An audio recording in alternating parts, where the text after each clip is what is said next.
J'ai remarqué qu'en prépa, il y a vraiment deux types d'élèves. Il y a les élèves qui sont stressés et il y a ceux qui s'en battent les couilles. Et si tu veux progresser, tu peux pas être stressé. Les gens qui sont stressés ne peuvent pas progresser.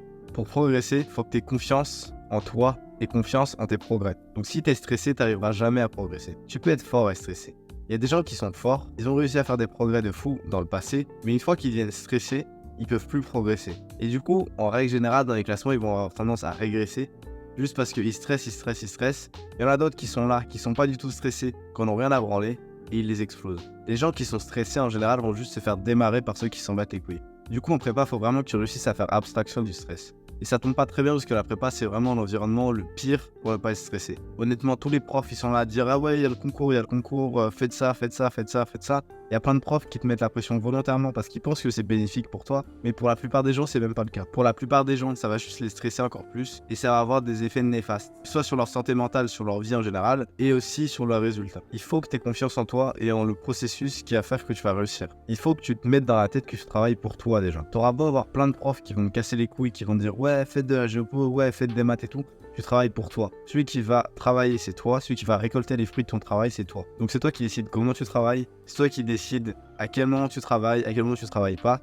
Et il n'y a personne d'autre qui peut dire que c'est bien ou mal. Moi, je sais que j'ai un prof qui crie tout simplement parce que je vais faire pipi 2 fois par DS. Que je bois beaucoup pendant les DS. Et il trouve ça inadmissible et c'est vraiment n'importe quoi et tout. Et toujours est-il que je majore le CB, je majore la moyenne générale de la classe. Je m'en sors plutôt bien, on va dire. La plupart des gens vont te dire des trucs notamment les profs, alors que eux-mêmes n'ont pas fait une prépa et cours, ou alors ils l'ont fait il y a 25 ans. Du coup, c'est pas les mieux placés pour parler. Et donc en fait, ils vont dire plein de trucs qui vont être super stressants, qui vont absolument pas t'aider, mais ils pensent que c'est bénéfique. Et c'est même pas de leur faute, je peux pas leur en vouloir parce qu'ils savent même pas de quoi ils parlent. C'est tout. Ce qui est dommage, c'est que en général, les gens vont avoir tendance à leur accorder une autorité parce qu'ils sont profs de prépa. Du coup, ils sont censés savoir comment ça marche, mais eux, ils sont pas élèves. Ils ont jamais été élèves, ils seront jamais élèves. Du coup, c'est pas eux les mieux placés pour parler. Faut vraiment que tu t'en battes complètement les couilles de la prépa. Répète-toi à longueur de journée que tu vaux beaucoup mieux que ça et que c'est vraiment pas ça qui te définit. Je te conseille de faire plein d'activités, que ce soit du sport, que ce soit écouter des podcasts, que ce soit lire des livres, que ce soit des activités sociales, que ce soit écrire. Tu peux faire plein d'activités en dehors de la prépa pour te rappeler que la prépa, c'est pas important. Faut vraiment que tu vois la prépa comme un jeu. La prépa, tu vois, c'est juste, t'es là, tu montes un peu tes stats pendant 2 ans et à la fin, t'affrontes un boss final.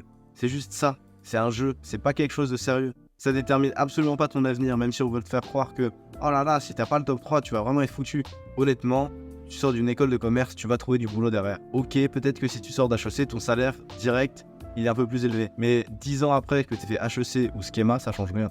Ça veut pas dire qu'il faut être un branleur. Ça veut juste dire qu'il faut voir la prépa comme un jeu. T'as envie de le jouer à fond ou non.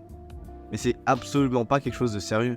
Honnêtement, quand tu auras 80 piges, est-ce que tu penses que tu seras plus heureux d'avoir stressé pendant 2 ans en prépa, d'avoir gâché ces 2 années de ta vie parce que c'était très compliqué, parce que tu as stressé tous les jours?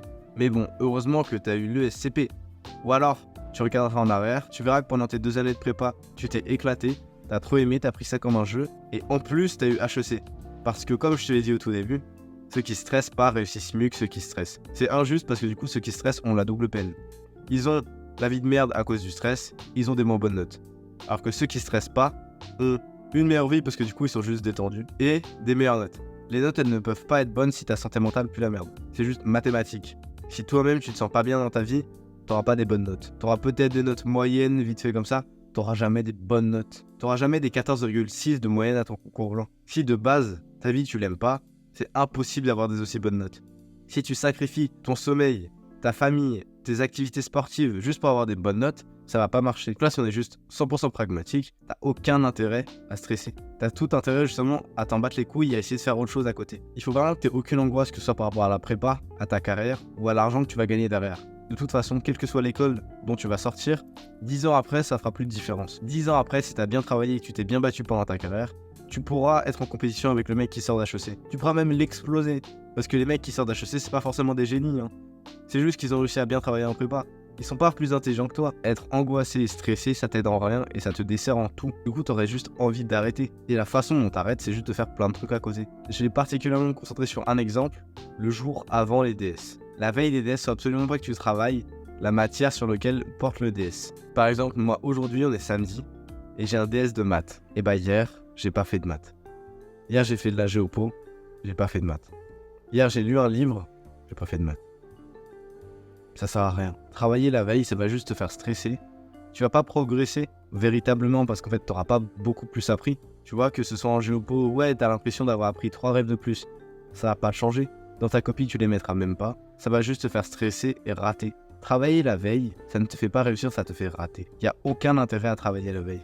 Ça va juste faire que quand tu vas dormir, tu vas être stressé. Normalement, si tu as regardé plusieurs de mes vidéos, tu t'es bien rendu compte que le sommeil, c'était ça le truc le plus important. Et que si t'as pas un bon sommeil, tu pourras faire tous les efforts du monde, t'atteindras pas ton maximum. Alors que si tu dors bien et que tu travailles un petit peu moins en nombre de temps, t'auras des meilleurs résultats. Ce que j'ai fait l'année dernière, moi, c'est qu'avant chaque DS, c'était le moment où je travaillais ma littérature. Je te conseille pas de faire comme moi et de sacrifier complètement la littérature parce que pendant un an, du coup, j'ai pas beaucoup travaillé la littérature. Mais ce que je faisais, c'est qu'avant chaque DS, je prenais 1 heure et je fichais dans mon cahier de ref des éléments. Ce que tu peux essayer de faire, c'est dès le début, tu fiches ta littérature ou tu fais du vocabulaire, par exemple, d'allemand ou d'espagnol le jour avant ton DS. Que ce soit un DS de géopo, de maths, de littérature, d'anglais, etc. Peu importe, on en a rien à foutre. Le seul but, c'est de faire autre chose. Et ce que je me disais, moi, c'est que je sacrifiais de toute façon ce DS. Et que ce DS, de toute façon, il part à la poubelle, c'est pas grave, je réussirai mieux le suivant. Maintenant, c'est trop tard pour réviser. Je vais y aller comme ça. On va bien voir ce que je vaux alors que j'ai même pas tout à fait bien révisé. Et le fait de dire ça, c'est ça qui m'a fait réussir à fond. Le fait de ne pas travailler, paradoxalement, c'est ça qui m'a fait réussir. Et c'est ça qui fait que deuxième CB de l'année dernière, j'ai fait deuxième. Que premier CB de la deuxième année, j'ai fait premier avec 14,6 de moyenne. Et pourtant, sur 44 élèves, il y en a peut-être 42 qui sont chiés dessus et qui ont fait des maths la veille du DS de maths. Et ça marche pas. Je suis là pour dire que faire des maths la veille d'un DS de maths, ça marche pas. Faire de la géopo la veille d'un DS de géopo, ça marche pas. Ça sert à rien. Ça va juste te faire baisser tes notes. Donc si t'as vraiment envie de monter tes notes, ne travaille pas la veille. Ou travaille une matière qui n'a rien à voir. Faut juste que t'aies confiance en ce que t'as fait avant et que tu ailles un peu en ayant peur, parce que c'est normal, et c'est une bonne chose en fait d'avoir un peu peur. Avant chaque DS, moi il y a toujours ce petit moment où je me chie un peu dessus, je fais mais j'ai peut-être pas bien révisé et tout, mais c'est trop tard parce que le DS il est dans 5 minutes. Du coup, je me chie dessus pendant 1 minute, et après je rentre dans mon DS, et je le déglingue. Faut juste s'en battre complètement les couilles la veille, et jusqu'à peut-être 5 minutes avant, t'auras même pas peur. T'as tellement confiance en ce que t'as fait avant, que tu sais que même si tu travailles pas à fond, tu vas majorer.